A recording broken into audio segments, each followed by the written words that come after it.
Comme vous le savez, les paysages géologiques sont soumis en permanence à l'action des agents de l'érosion. Donc, quels sont ces agents d'érosion et comment agissent-ils sur les roches?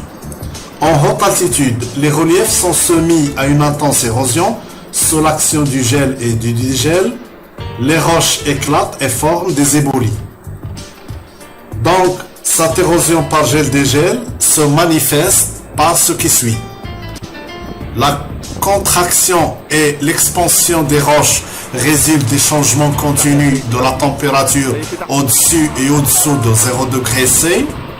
Ces changements sont très petits, mais après des milliers d'années, ces changements peuvent briser la roche en morceaux, ce qui facilitera son érosion et par la suite son transport vers les bassins de sédimentation.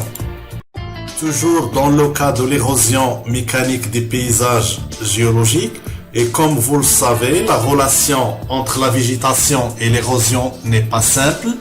En fait, les racines forment un réseau près de la surface qui tient le sol en place, augmentant ainsi sa résistance au détachement, ce qui réduit le détachement par le ruissellement ainsi que sa capacité de transport. Mais les racines des arbres peuvent exercer une action mécanique favorisant un morcellement d'un bloc rocheux. En fait, les racines des plantes grandissent dedans les fissures des roches et les forcent lentement à se briser en morceaux, ce qui facilitera leur altération par la suite. La biométéorisation est l'une des formes de météorisation, à savoir l'altération atmosphérique et ou climatique. La biométéorisation désigne l'ensemble des processus de dégradation des roches commandés par des organismes vivants, flore, faune, fonges et micro-organismes. Ces processus sont subaériens, c'est-à-dire dans l'air et dans le sol et dans les roches exposées à l'air. Ces processus sont biomécaniques, à savoir la pénétration des lichens, et ou biochimiques, exemple sécrétion acide des champignons et micro-champignons. Pour mieux comprendre l'érosion chimique des paysages géologiques par l'eau, on fait appel aux structures formées par l'érosion hydrochimique des roches calcaires. En fait, dans les massifs calcaires, on observe des grottes, des stalactites et des stalagmites se forment par infiltration de l'eau chargée en calcaire. La structure ainsi formée par l'érosion hydrochimique des roches calcaires est appelée karst. L'eau de pluie chargée de dioxyde de carbone s'infiltre par les fissures des roches calcaires, induisant ainsi leur altération, ce qui permet la libération des éléments chimiques des roches sous forme dissoute. C'est l'action chimique de l'eau sur quelques roches calcaires. L'eau de pluie qui présente un aspect acide s'infiltre par les fissures qui parcourent le massif granitique, induisant l'altération de la roche qui devient friable et par la suite formation de l'arène granitique. C'est l'altération chimique du granit sous l'action de l'eau. L'altération des roches est caractérisée par une dégradation partielle des minéraux constitutifs du granit. Au cœur des blocs, on peut prélever le granit sain. En surface des blocs et au pied, dans les éboulis naturels, on peut prélever le granit altéré, friable et un matériau meuble, c'est l'arène granitique.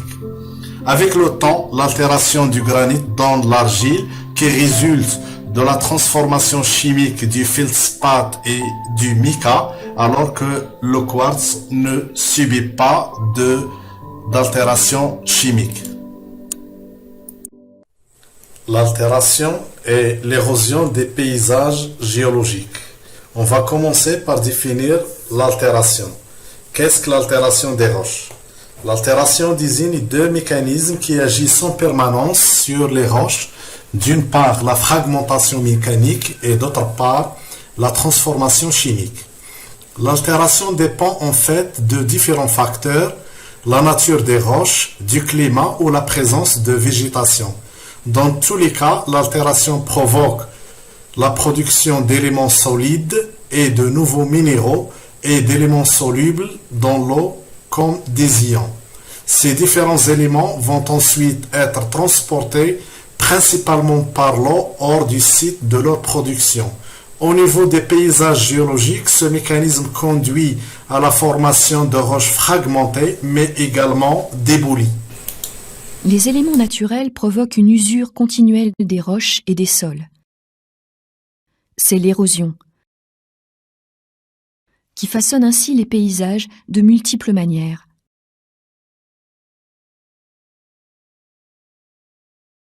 Les agents atmosphériques exercent une action physique ou chimique.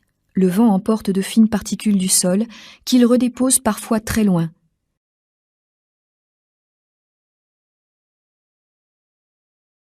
Il construit aussi les dunes des côtes et des déserts qu'il remodèle sans cesse. La pluie lessive les sols, mais dissout également le calcaire par le gaz carbonique acide qu'elle contient. L'alternance gel-dégel fracture les roches.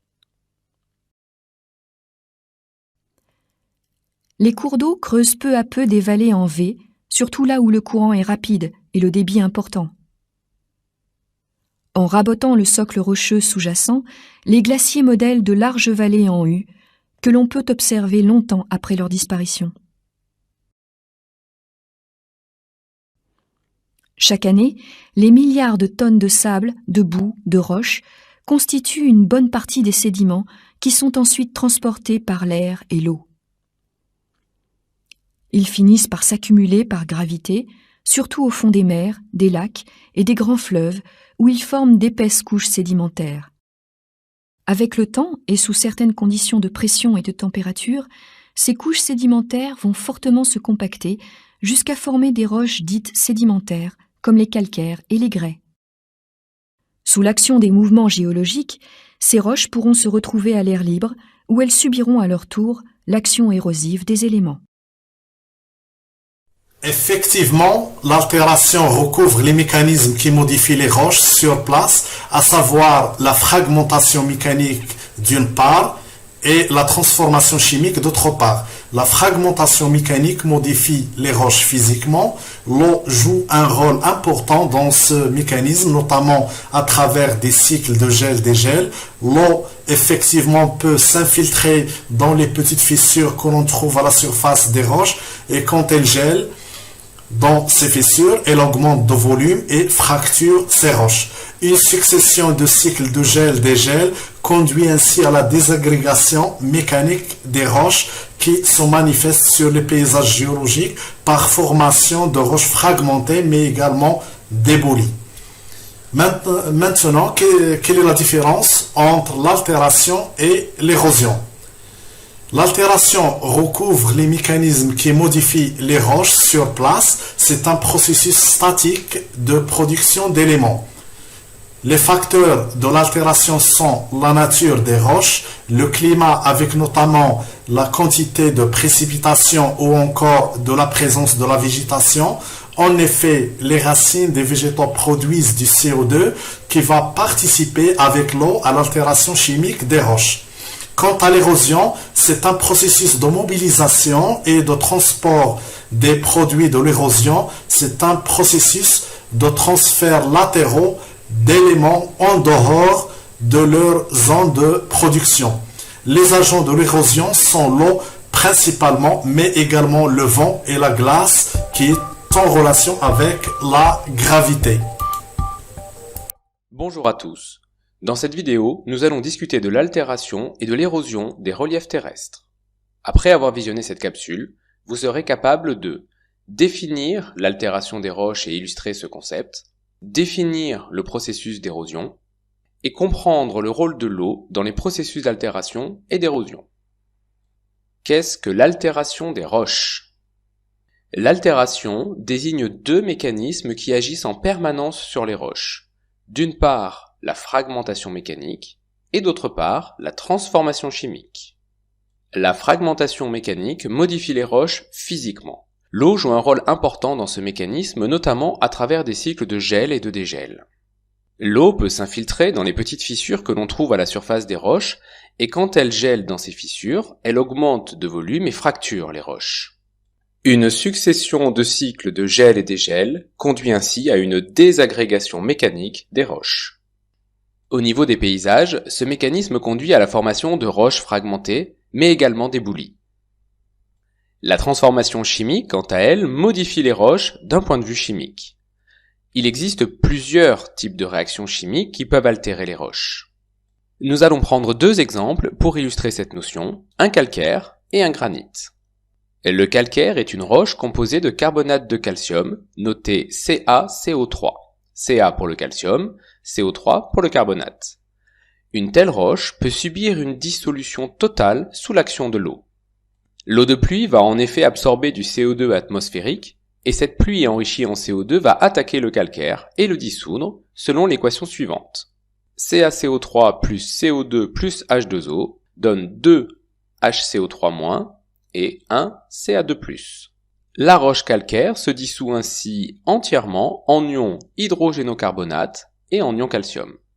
Au niveau des paysages, la dissolution des calcaires conduit à des modifications importantes et on obtient par exemple des karstes qui sont des structures présentant de nombreuses cavités diverses liées à la dissolution des roches. Le granit, lui, n'est pas entièrement dissous. En revanche, l'eau peut l'hydrolyser. L'hydrolyse d'un minéral par l'eau entraîne une production d'ions solubles et de nouveaux minéraux selon une équation de type minéral initial plus eau donne minéral secondaire plus ion. Dans le granit, on trouve par exemple des micas noirs qui vont s'hydrolyser en argile et en ion potassium. On trouve également du quartz qui lui ne s'altère pas et suite à l'hydrolyse de la roche est libéré en petits grains qui va former du sable. À l'issue de l'hydrolyse d'un granit, on obtient donc du sable composé de grains de quartz, de l'argile et des ions divers. Au niveau des paysages, l'hydrolyse des roches granitiques conduit à des structures particulières comme les arènes granitiques, composées de sable et de granit non altéré, ou encore des chaos granitiques. Ce sont des boules de granit qui sont le résultat de l'altération de tout un relief granitique. Pour terminer, l'altération des roches dépend en fait de différents facteurs, dont la nature des roches, le climat, avec notamment la quantité de précipitations, ou encore la présence de végétation. En effet, les racines des végétaux produisent du CO2 qui va participer avec l'eau à l'altération chimique. Dans tous les cas, l'altération provoque la production d'éléments solides, comme des morceaux de roche ou des nouveaux minéraux, et d'éléments solubles dans l'eau, comme des ions. Ces éléments vont ensuite être transportés par l'eau hors du site de production. Qu'est-ce que l'érosion et quelle est la différence avec l'altération ? L'altération, nous venons de le voir, recouvre les mécanismes qui modifient les roches sur place. L'érosion est un processus de mobilisation et de transport des produits de l'altération. Autrement dit, l'altération est un processus statique de production d'éléments et l'érosion est un processus dynamique de transfert latéraux de ces éléments en dehors de leur zone de production. Les agents d'érosion sont l'eau principalement, mais également le vent et la glace. Les produits issus de l'altération sont transportés jusqu'au lieu où ils vont sédimenter. Et ce lieu de sédimentation peut être parfois très éloigné de la zone où ils ont été produits. Les éléments solubles, comme les ions, peuvent être transportés par l'eau de pluie jusqu'à rejoindre les rivières et à terme même les océans. Les éléments solides, quant à eux, sont transportés plus ou moins loin en fonction de leur taille. En résumé, les reliefs terrestres subissent en permanence altération et érosion, ce qui modifie les paysages. L'altération peut être mécanique, par des effets de cycle de gel-dégel, ou chimique, par dissolution et hydrolyse liée à l'eau. L'altération conduit à la production d'éléments solides et ou solubles, comme les ions, à partir des roches altérées. L'érosion est le processus de mobilisation et de transport des éléments produits par altération. Les éléments solubles, les ions et solides, sont transportés jusqu'au lieu de leur sédimentation. Enfin, l'eau est à la fois un agent d'altération et un agent d'érosion.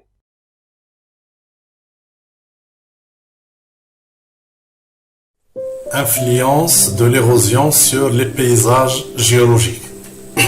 Les paysages géologiques subissent l'érosion qui change continuellement leur visage. C'est un phénomène qui façonne le relief grâce à l'action du vent, de l'eau, des changements de température ou de la gravité. On distingue deux types d'érosion. L'érosion mécanique ou désagrégation mécanique des morceaux de roche sous l'action des facteurs ou agents externes qui sont l'eau, le vent, la glace et la gravité. Chaque facteur peut agir de multiples façons. L'érosion chimique ou altération, qui se produit principalement sous l'action de l'eau chargée de dioxyde de carbone qui dissout les matériaux, à savoir la dissolution. Les résultats de l'érosion mécanique et de l'érosion chimique sont des éléments détritiques de différentes tailles et des éléments dissous. Ces produits issus de l'altération sont transportés jusqu'au lieu où ils vont sédimenter et ce lieu de sédimentation peut être parfois très éloigné de la zone où ils ont été produits. Les éléments solubles peuvent être transportés par l'eau des pluies jusqu'à rejoindre les rivières et parfois atteindre même les océans. En relation toujours avec l'érosion des paysages géologiques, dans un méandre, l'érosion se fait sur la rive concave à pente raide, là où la vitesse du courant est la plus grande. Au contraire, le dépôt des particules sédimentaires s'effectue sur la rive convexe, là où la vitesse du courant est plus faible. Dans les lacs, le courant d'eau est faible ou inexistant. La sédimentation dépend uniquement de la taille des particules, donc on aura un granulation vertical, à savoir des plus gros en bas au plus fins en haut. Dans les fleuves et les cours d'eau, la vitesse du courant diminue de l'amont en aval, ce qui provoque un granulation horizontal, c'est-à-dire des plus gros au plus fins. Plus la taille des particules détritiques est élevée, plus la vitesse du courant qui permet leur dépôt est élevée également. La force du courant et la taille des particules transportées sont deux facteurs qui déterminent la sédimentation. En relation toujours avec l'érosion des paysages géologiques, l'érosion correspond à la mobilisation des produits de l'altération. Une fois libérés, ces produits sont transportés par l'air, l'eau, la glace, etc., laissant certaines formes d'érosion caractéristiques sur les massifs rocheux soumis à l'action. Nous envisagerons ci-dessous les plus courantes. L'érosion par le vent, par l'eau courante, par la glace, par la mer et la dissolution par l'eau douce. On pourrait à la limite y rajouter la gravité qui provoque des chutes de matériaux en montagne. Concernant l'érosion éolienne des paysages géologiques, on a tout d'abord la déflation éolienne. Le vent soufflant sur une surface désertique balaie les particules les plus fines et peut faire apparaître la surface rocheuse amadas saharienne. Lorsque le sol comporte des matériaux de taille variée, sols alluviaux par exemple, la déflation élimine la fraction la plus fine, laissant ainsi sur place un désert pavé de cailloux appelé règle. Lorsque le sol est argileux, on observe la formation de longues rigoles métriques. La déflation est responsable de la formation de grandes dépressions désertiques comme les chôtes du Sahara. La déflation s'exerce jusqu'à ce que le niveau hydrostatique soit atteint. À ce moment, elle s'arrête et il s'ensuit des surfaces planes s'étalant sur des centaines de kilomètres, souvent endurées par une croûte de sel. concernant toujours l'érosion éolienne des paysages géologiques. Et deuxièmement, on a la corrosion. Les grains de quartz transportés par le vent polissent les cailloux résiduels en façonnant des cailloux tétraédriques caractérisés par des facettes planes réunies par des angles émoussés. Les grains transportés eux-mêmes sont picotés et mat, subsphériques et sont appelés rangs mat en morphoscopie et présentent des croissants et des figures en V dues au choc. La concentration plus grande des grains de sable à proximité du sol provoque une érosion différentielle avec la formation de roches en champignons. Lorsqu'elle s'exerce sur des roches où alternent lits, lamines dures et plus tendres, la corrosion provoque une érosion différentielle qui met en évidence le contraste de dureté. Ce qui concerne le ruissellement et l'érosion fluviale, le ruissellement se déclenche si les précipitations sont supérieures à la capacité d'infiltration. C'est le cas général des terrains imperméables, comme les terrains argileux ou schisteux, ou après une forte pluie. Les eaux empreintes des fissures du sol les élargissent progressivement en chenaux parallèles qui fusionnent par écroulement des crêtes qui les séparent. En même temps, les têtes des chenaux reculent vers l'amont, érosion régressive. Ce processus est responsable de la formation des badlands. Le refus d'infiltration peut aussi provenir de l'affleurement d'une nappe d'eau ou encore de la formation d'une croûte imperméable par l'impact des gouttes de pluie.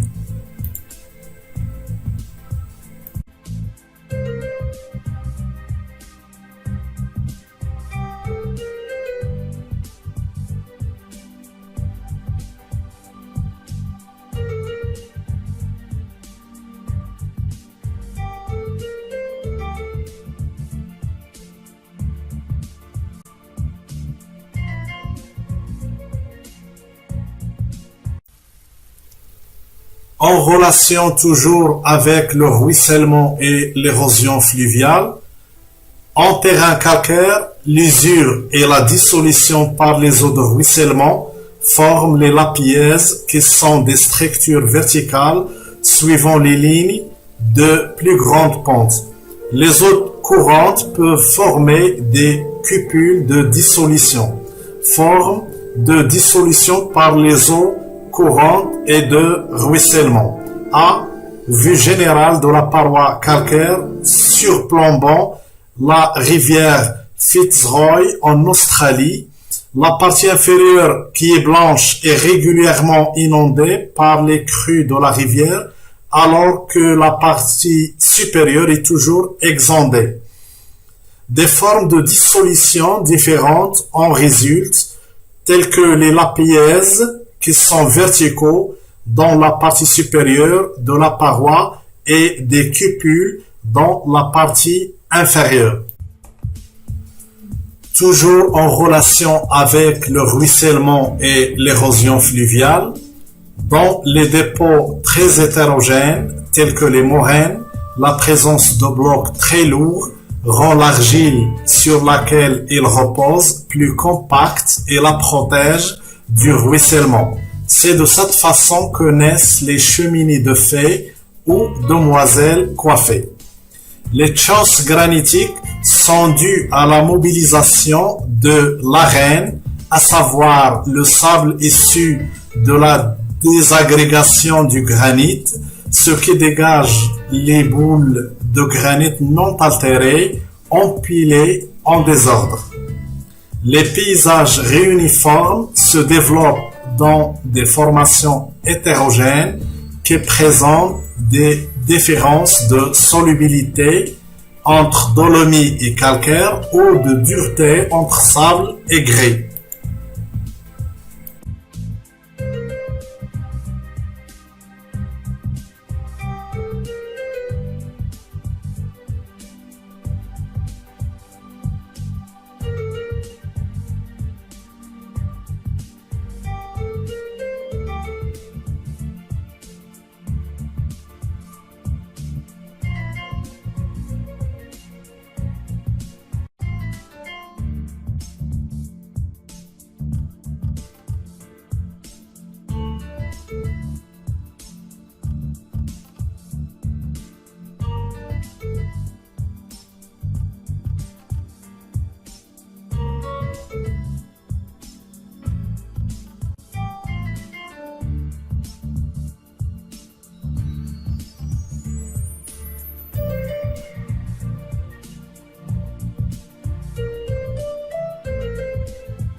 En relation avec le transport des produits de l'érosion, que peut-on déduire des conditions de transport du sable de chaque échantillon, à savoir le sable fluviatile, le sable de plage et le sable éolien? Donc l'analyse morphologique réalisée sur un sable lavé, tel que l'examen de la forme et de l'aspect des grains, permet de déterminer ce qui suit: la nature de l'agent de transport, la distance parcourue et également la durée du transport. Toujours en relation avec le transport des produits de l'érosion, et afin de déterminer les conditions de transport des différents sables, sable fluviatile, sable de plage et sable éolien, on se pose la question suivante: comment sont transportés les produits de l'érosion? Les éléments issus de l'érosion seront transportés de l'amont vers l'aval selon plusieurs critères: la taille des particules, la vitesse du courant d'eau et la pente ou bien le pondage. Donc, comme vous le constatez, les grains de sable de ces trois échantillons observés à la loupe binoculaire montrent qu'ils ont des formes et des surfaces différentes. Donc, en se basant sur l'observation des grains de sable à la loupe binoculaire, on en déduit ce qui suit. Pour le premier échantillon de sable, on remarque que les grains de quartz sont non usés, ils ont une couleur transparente, ils sont colorés, anguleux et ont subi un faible transport. Pour le deuxième échantillon, on remarque que les grains de quartz sont émoussés luisants, ont des arêtes estampées par un transport hydrique. Pour le troisième échantillon, on remarque que les grains sont ronds mat, ils sont dépolis et arrondis par un transport éolien. Donc, en se basant sur l'observation des grains de sable à la loupe binoculaire, on remarque que pour le sable fluviatile, la majorité des grains de quartz sont non usés, donc l'agent de transport c'est l'eau sur une courte distance. Quant au sable de plage, on remarque que la majorité des grains de quartz sont émoussés luisants, donc l'agent de transport c'est l'eau pendant une longue durée. Concernant le sable éolien, on remarque que la majorité des grains de quartz sont ronds mat, donc l'agent de transport c'est le vent sur une longue distance. La forme et l'état de surface des grains de quartz observés à la loupe binoculaire, appelée également morphoscopie, nous donnent des renseignements ou informations sur le mode de transport, notamment de l'agent de transport. Donc, de l'amont vers l'aval, les grains de sable seront érodés, bien sûr, comme vous le constatez, par frottement. Effectivement, donc, au niveau de l'amont, nous avons des grains non usés, alors qu'au niveau de l'aval, nous avons des grains émoussés luisants. Donc, la forme et l'état de surface des grains de quartz observés à la loupe binoculaire varient selon la durée de transport. Donc, comme vous l'avez constaté, au niveau de l'amont, le pondage est fort et la vitesse du courant d'eau est forte, ce qui permet le transport de différents éléments détritiques grossiers, moyens et petits. Au niveau des plaines, la vitesse du courant d'eau s'affaiblit, ce qui permet le transport des éléments détritiques de moyenne et de petite taille, alors que les éléments grossiers se sédimentent. En aval, la vitesse du courant d'eau est très faible, ce qui permet le transport uniquement des particules les plus fines, alors qu'on a sédimentation également des éléments de moyenne taille. Au niveau des grands fonds, la vitesse du courant d'eau est nulle et le courant est presque absent, ce qui permet le dépôt des particules les plus fines par décantation.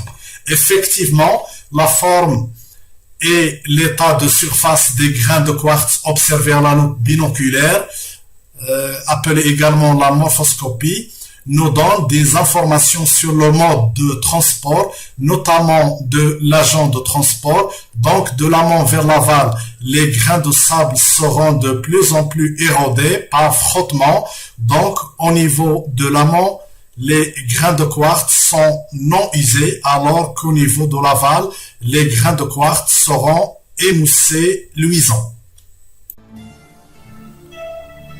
En relation avec le transport des produits de l'érosion, effectivement, la longueur du trajet et l'agent de transport déterminent l'aspect des grains de quartz transportés. Les grains non usés, qui n'ont subi aucun transport, ont une forme anguleuse et des arêtes, alors que les grains émoussés luisants ayant subi un transport parlant ont une forme arrondie due au frottement pendant le transport. Leur luisance est due au lavage par l'eau. Alors que les grains ronds mat ayant subi un transport par le vent ont aussi une forme arrondie. L'aspect mat est dû aux impacts des chocs entre les grains et à la poussière. Merci pour votre attention et à la prochaine vidéo, Inch'Allah.